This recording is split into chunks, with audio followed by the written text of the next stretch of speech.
Bonjour ou rebonjour. Bon, à vrai dire, quand on m'a demandé de faire cette présentation, j'étais un peu pris au dépourvu parce que j'avais étudié des spécimens de collection.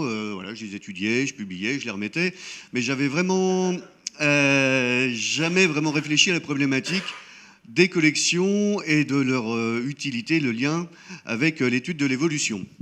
Donc merci Laurent d'avoir permis ça, merci à Ronan de ne pas avoir pu venir aujourd'hui, de me permettre d'avoir commencé à réfléchir là-dessus. Alors c'est donc issu d'une réflexion qui n'a que quelques mois, qui n'est sûrement pas très mature, mais voilà, il y aura les discussions après pour continuer à réfléchir là-dessus.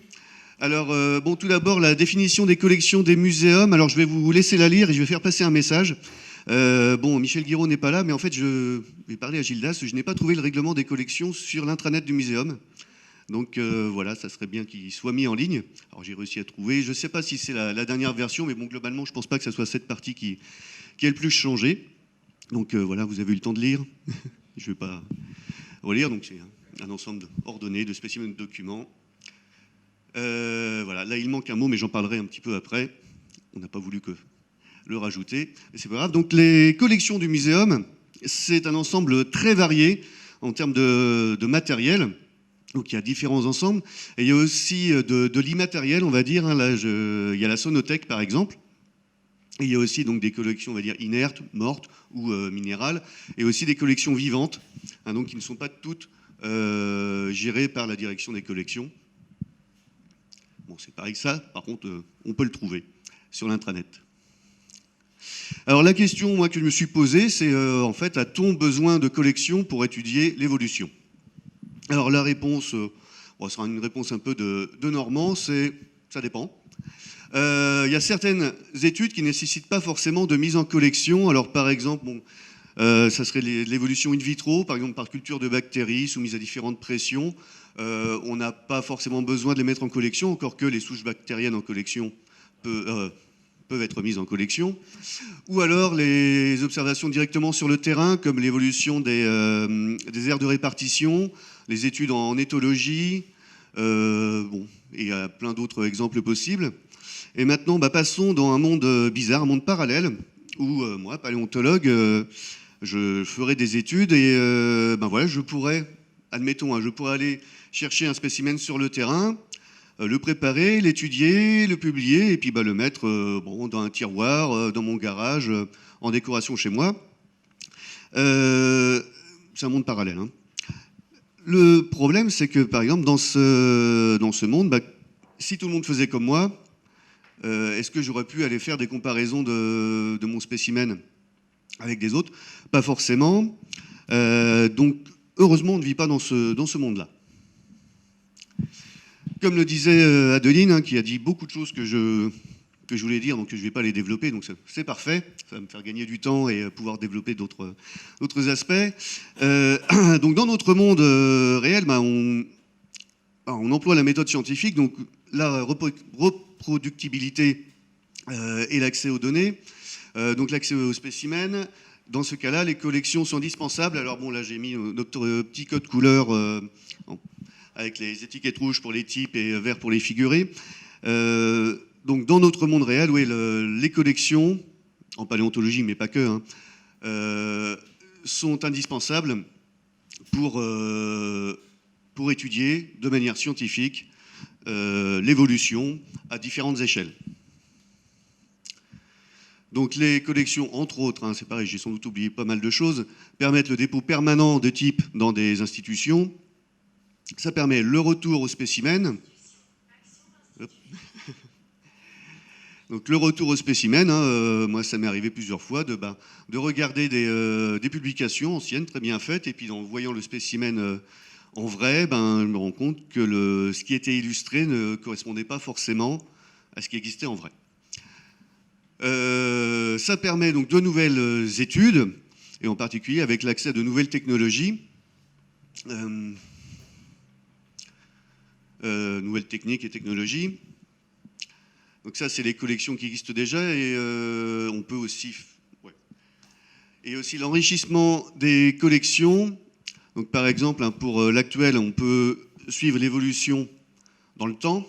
sur les espèces qui existent. On a déjà des spécimens, comme tu le disais, dans le registre passé récent, il y a historique, et on peut voir, par exemple, en faisant des prélèvements d'ADN, l'évolution des structures génétiques des populations dans le temps humain. Et on peut aussi acquérir des nouvelles données, donc des nouvelles espèces, donc des nouvelles données génétiques, anatomiques, qui permettent justement d'affiner nos idées sur l'évolution des espèces. Donc je vais faire aussi le même tour de passe-passe que Gildas, hein. On va parler aussi d'évolution des collections, donc c'est pareil, hein. Ce qui peut venir maintenant, il y a beaucoup d'aspects, hein. Bon, celui qui est plus évident peut-être ou à la mode, c'est la numérisation des collections, donc de différentes façons, hein. Donc ça peut être la documentation par des scans, mais aussi des scanners surfaciques, les CT scans, l'accès à distance à ces données, qui permet une facilité d'accès, éventuellement à moindre coût, en tout cas à moindre coût en temps, au spécimen, pas forcément besoin d'aller à une institution dans un autre établissement de l'autre côté de la planète, prendre un avion, avoir un bilan carbone très nul. Bon, le stockage de ces données coûte aussi beaucoup de carbone. L'évolution aussi, c'est la restitution des collections qu'on a acquises à des pays qui en seraient demandeurs. Donc ça, c'est quelque chose auquel il va falloir réfléchir. Bon, c'est déjà le cas, hein. Et voilà, donc c'est l'évolution, améliorer les conditions de conservation pour garantir l'accès pérenne à ces données. Je vais maintenant parler de valorisation, et Michel arrive à ce moment-là. J'ai déjà fait un petit appel pour les règlements des collections que je n'ai pas trouvé sur l'intranet. Donc voilà. Bah oui, mais bon.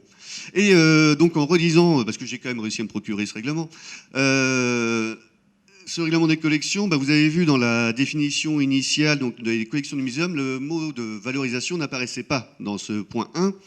Il apparaît une fois dans le reste du texte et bah, bon, ceux qui me connaissent le savent déjà.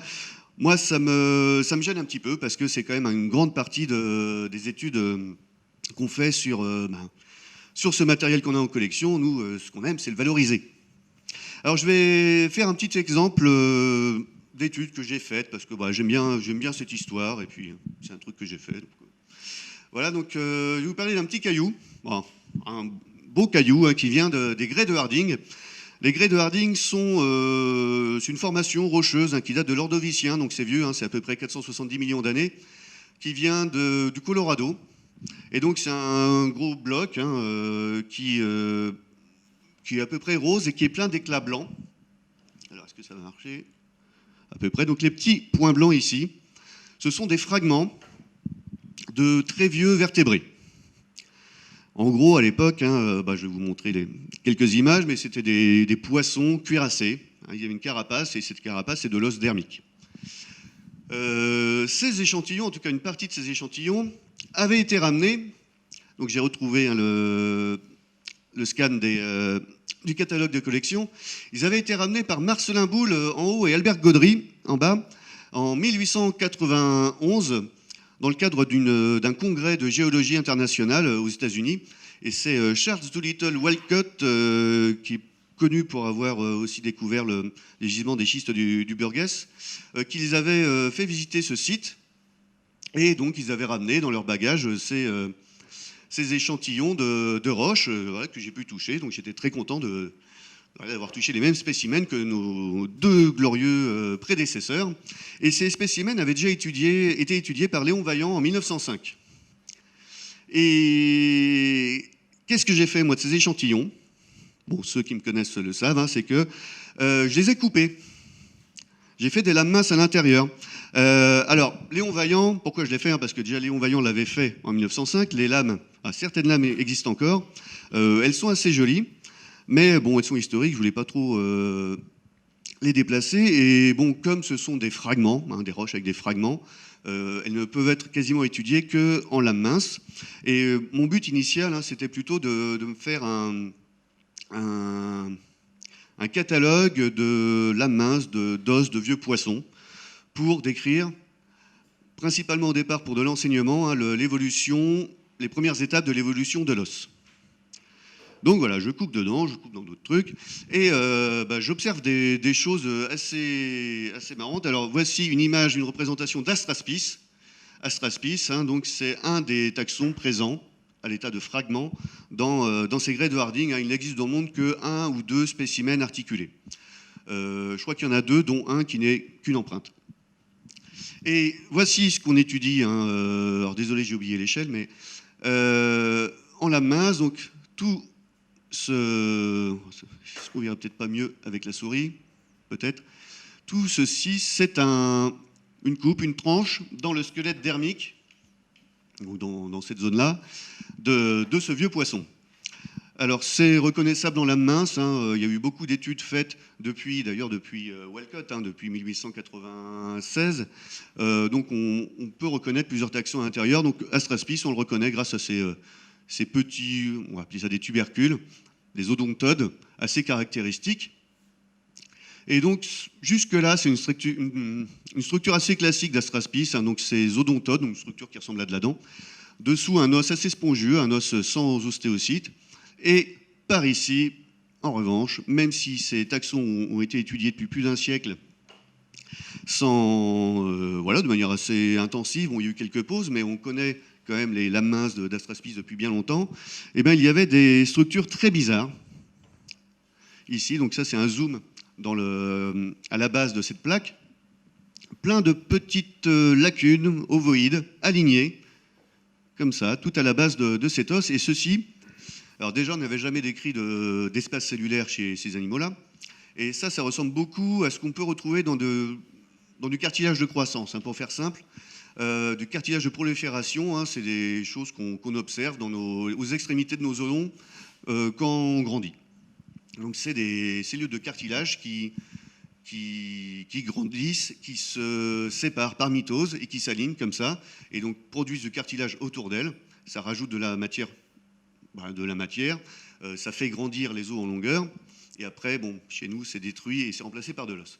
Et là, ça ressemble beaucoup à un autre phénomène, c'est que ce cartilage se transforme directement en os. Donc là, c'était chez du chien. Et ça, chez des souris, où on a ces alignements de cellules qui sont censées faire du cartilage.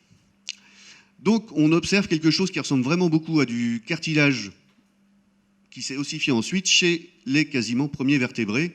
On a d'autres sortes de cartilage dans ces gisements. Du cartilage calcifié globulaire, donc ça c'est une autre façon de faire une matière minéralisée qui n'est pas de l'os mais du cartilage calcifié. Et on a trouvé des parties de ce cartilage calcifié globulaire attachées à des plaques d'Astraspis et associées à ces lacunes. Donc on se dit qu'il y a quelque chose de plus que ce qu'on ne savait pas avant dans ces vieux vertébrés. Donc ça avait fait partie d'un stage du master SEP qui a été publié dans le journal Anatomie cette année. Et donc ça, c'est juste pour résumer les résultats principaux de la structure. En gros, tout ce qu'on connaissait avant, c'était cette partie-là. Et on a cette partie en plus qui était inconnue jusqu'à il y a 2 ans. Qu'est-ce que ça veut dire? C'est que normalement, il n'y a pas de cartilage dans le dermosquelette. Le dermosquelette, c'est le squelette qui est à la surface, on va dire, du corps. Donc nos os crâniens extérieurs sont du dermosquelette, mais les os à l'intérieur sont du squelette interne. Nos os longs, nos membres sont du squelette interne. Et il n'y a pas normalement de cartilage dans le dermosquelette. Donc, si on a ces cellules cartilagineuses qui ressemblent à du cartilage à la base de ces os, c'est qu'on aurait peut-être un début d'endosquelette chez nos tout premiers vertébrés.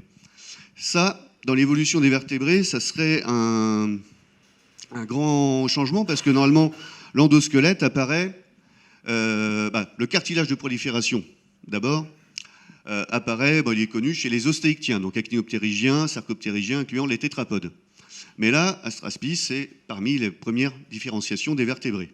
Donc, une hypothèse parmi d'autres serait de mettre l'origine de ce cartilage très anciennement. Le problème, c'est que le cartilage n'est pas minéralisé, ou très rarement, et que voilà, il n'aurait peut-être pas été minéralisé ailleurs. C'est juste une hypothèse. Ça, il faudrait regarder dans d'autres spécimens. On ne sait pas trop. Mais l'endosquelette en lui-même, lui, il apparaît un peu plus avant chez les galéaspides et ostéostracés, donc d'autres animaux sans mâchoire et à casque, on va dire, un gros squelette dermique céphalique. Et c'est pareil, si on a un endosquelette présent chez Astraspis, on peut se poser la question de soit une double apparition de cet endosquelette ou